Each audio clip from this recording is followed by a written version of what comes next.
Okay, so I'm going to review some of the problems that you had on your check-in and how we want to approach each of these. For number 6, we're filling in the best answer choice, and you want to think back to what each of these definitions, theorems, postulates are saying. If we examine number 1, they tell me that CE and AD intersect at B. That's given to us. And then they make the statement that the measure of angle ABC, which is this, plus the measure of angle CBD equals the measure of angle ABD. So you want to ask yourself, how do I know that? Well, the thing that tells me that is what we call the angle addition postulate. Remember, we talked about that it's part plus part equals the whole, so that choice has to be C. Now, if I move on to number 7, again, they're telling me CE and AD intersect at B, and then they make the statement that ABC and CBD are supplementary.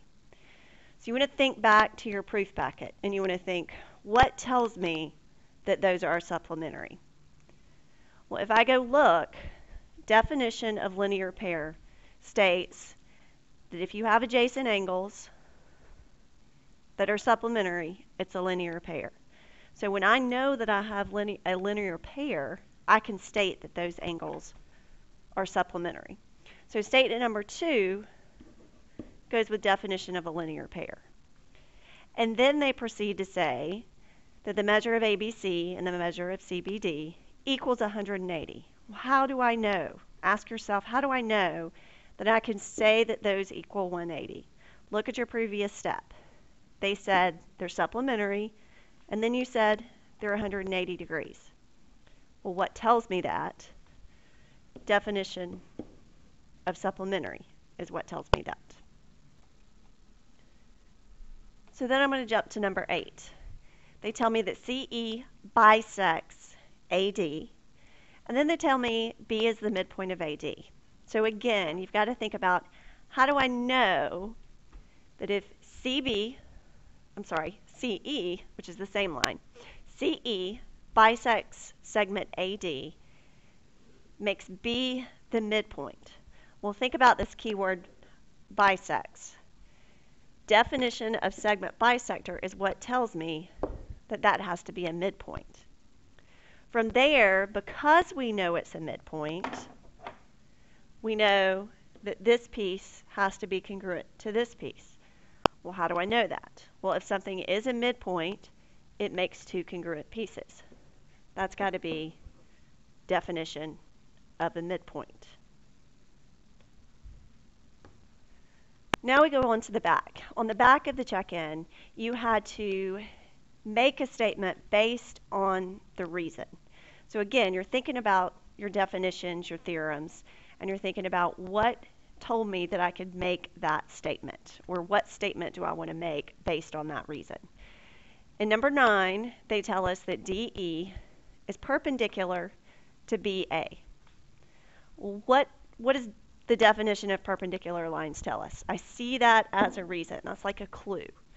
Well, I know that if two lines are perpendicular, that they intersect to form a right angle. So I'm just going to pick one of those angles and say it's a right angle.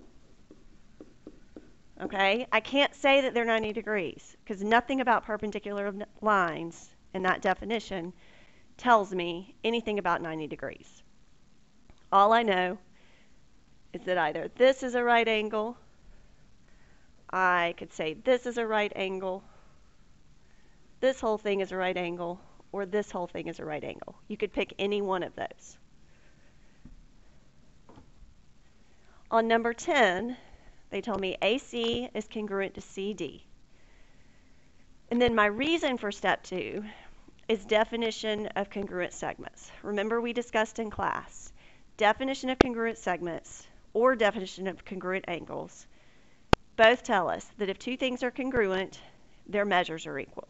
And you're going to go back and forth from those. So if I know that AC and CD are congruent, that must mean their measures are equal.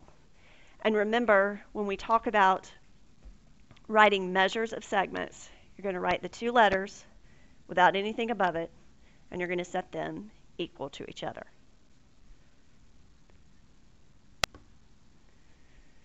For number 11, they tell me CF bisects angle DCB.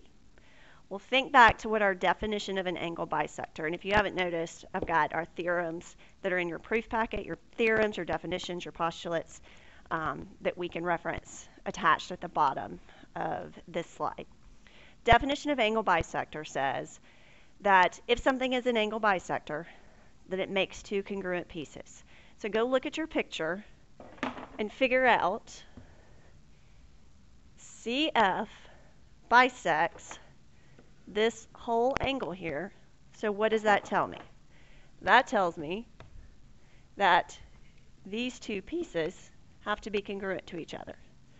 So I say that angle DCF is congruent to angle FCB. Now notice nowhere in this definition does it say that their measures are equal. All it tells me is that those two pieces are congruent. So that's the statement I can make. In number 12, they tell me that angle ACD is a right angle. Think about what you know about right angles. Well, if I asked you what a right angle is, you would say it's an angle that has a measure that's 90 degrees.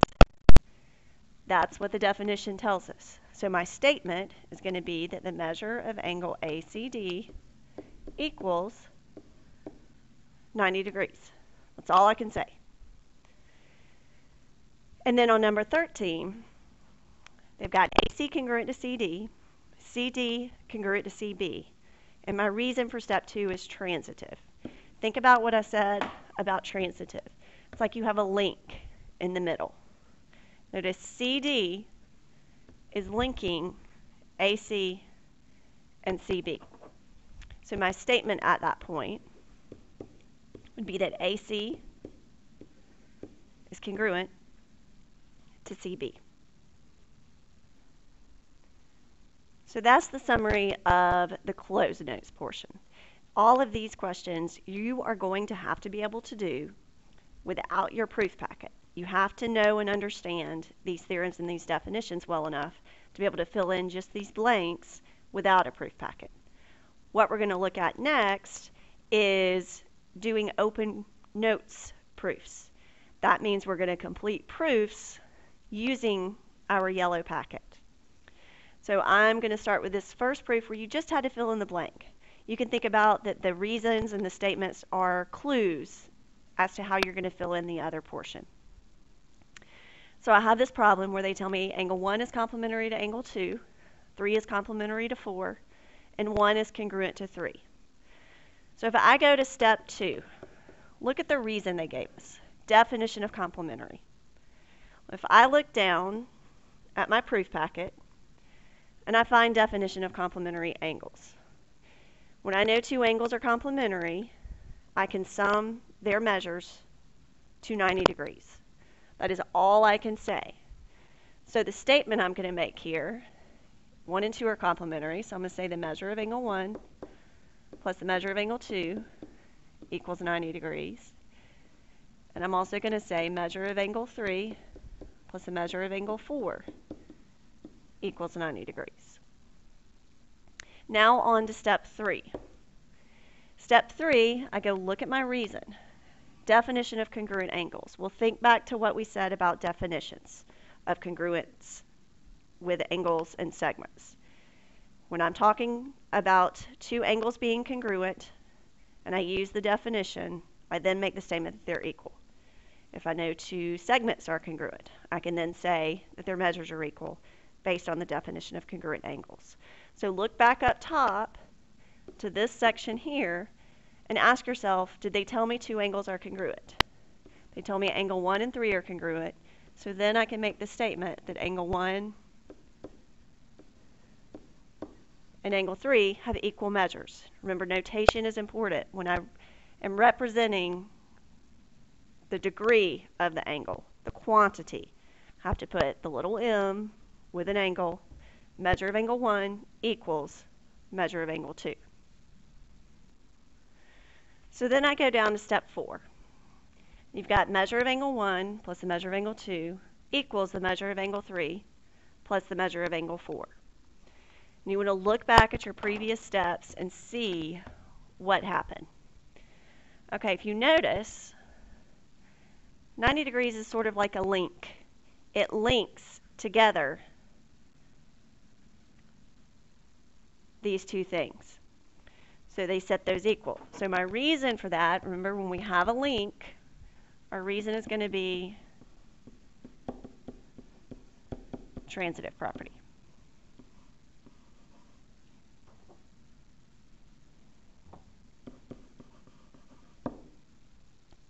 Now go to step 5. What changed from there to there? Well, these are the same right there. These are the same. These are the same. What changed is this. Well, how did they know that they could replace a 1 with a 3? Well, their measures are equal. So they substituted